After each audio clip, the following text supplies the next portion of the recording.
Welcome back to Dinosaur Island Revival. Here we see a male Therizinosaurus cutting down branches and foliage. Here we see a male Therizinosaurus cutting down foliage to eat.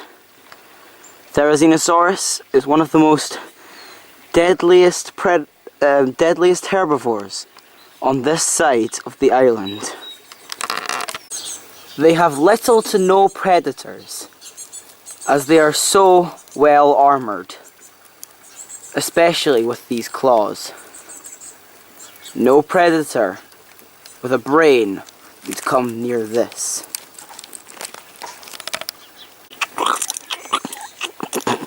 Or at least no predator on its own would go against this.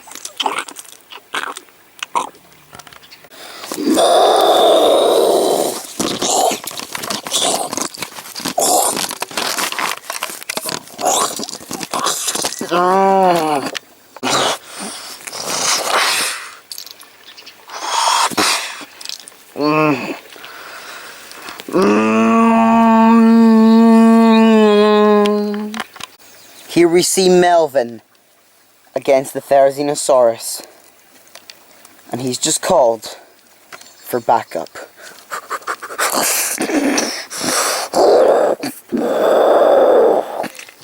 Crash comes first, but no matter what happens, the Therizinosaurus will not give up that easy.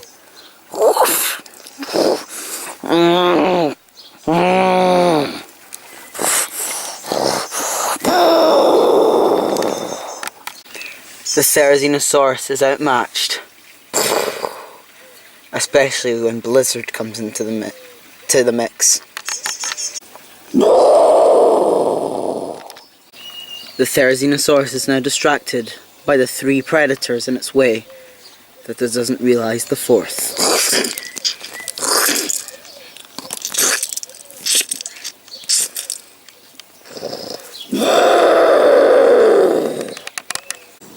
They have dragged the Therizinosaurus back to their lair, full of dead corpses. They are the first pack to eat at their leisure and not just for survival. Well, at least the first of their generation. They are a truly amazing pack. They even take time to sleep, like Melvin.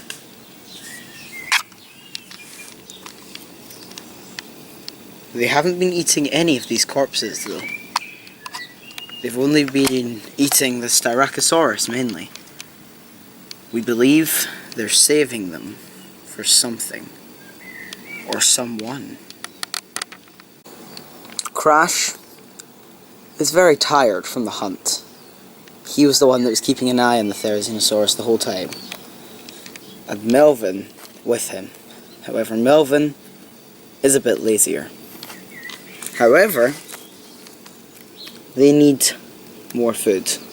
We don't know what for, we don't know who for, but Blizzard intends to go out and get some more. And he is going to be joined by Smokey.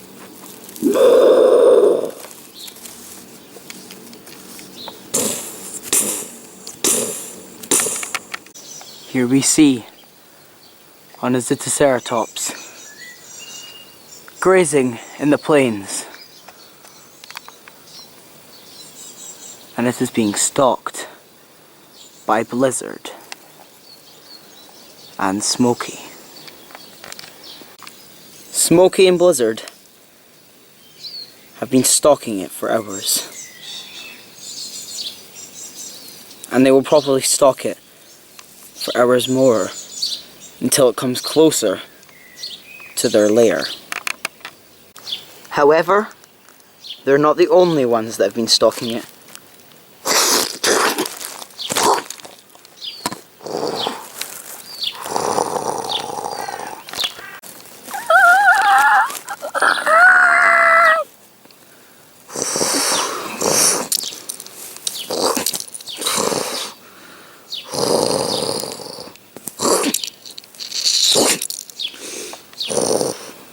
This is an adult male Allosaurus. He has been stalking his prey for 3 days now, and it's finally paid off. He's confronted by Smokey and Blizzard, who want this food, but Smokey and Blizzard are smart. They offer him to join the scavengers.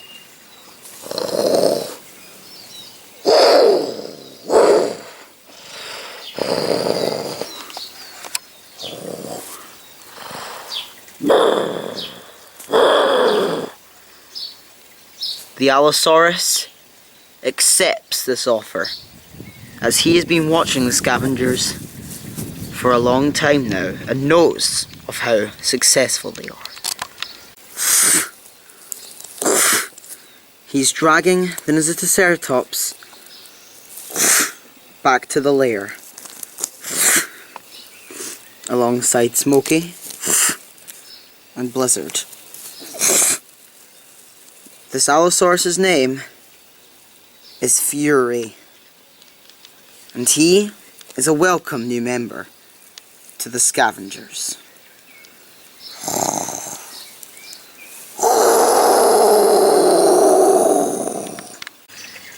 Here we see Drax in the dark woodland, all alone.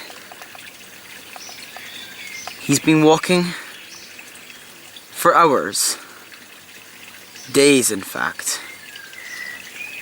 looking for his own kind, unaware that he is the last of the Daxia Titan.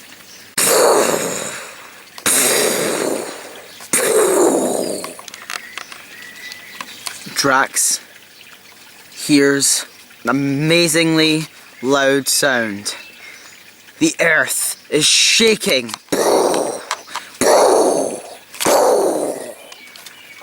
He's prepared for his death. It sounds like the footsteps of a large carnivore. Drax looks up and doesn't see anything. The sounds have stopped.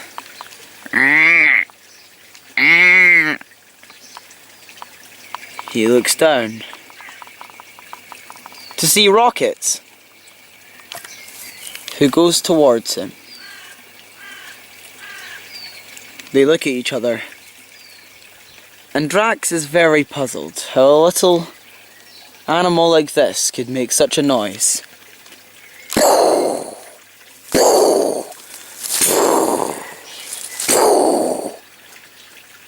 It was Behemoth.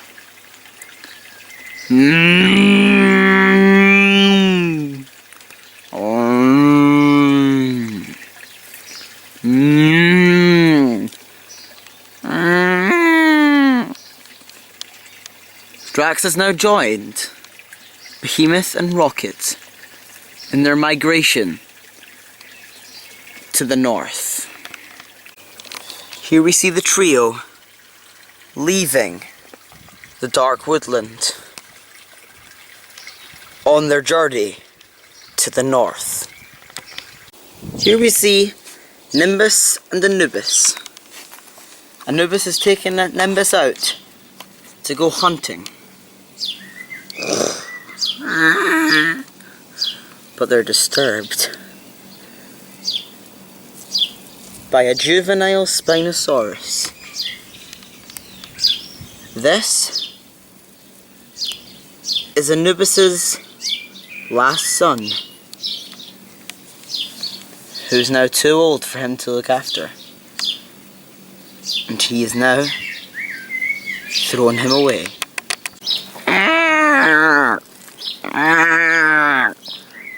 He's starving and wants his father to help him. But his father will not.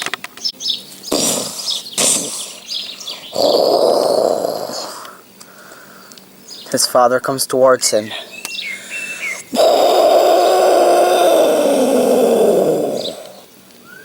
This is the only warning the Spinosaurus will get.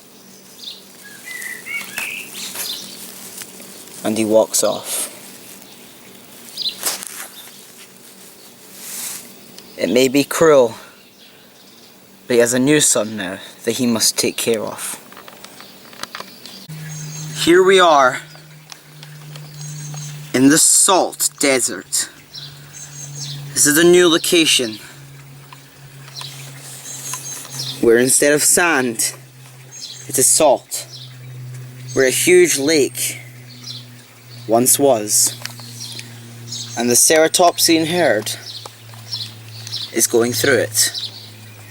This is how you can tell they're about to reach the Great Divide to the north. There are some new members to the herd.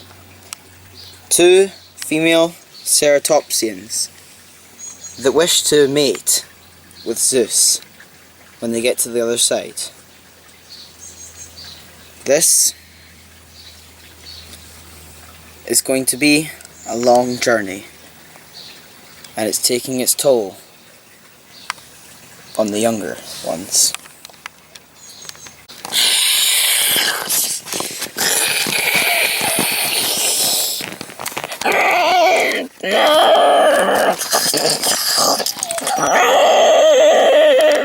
The raptors have run right through the center of the herd, causing a stampede.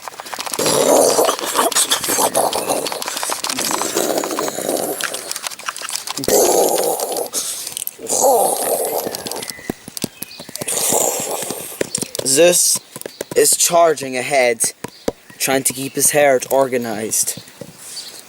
So is Strack. However, they've been divided in 2. The herd is splitting up, and the raptors are still chasing them. And they're about to go off in different directions. Half the herd that went with Zeus has gotten to safety. The Strack's half are about to go over a cliff.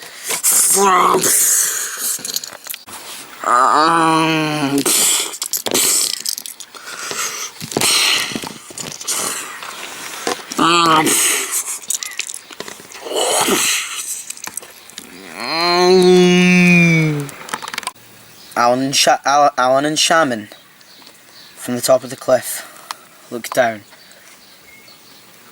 They will not hop down. It's suicidal. They will go around, and hopefully that whole half of the herd will have died. A week has passed, and one half of the herd is here. The other half, well, we'll see that in a minute. Zeus's 2 mates have made it.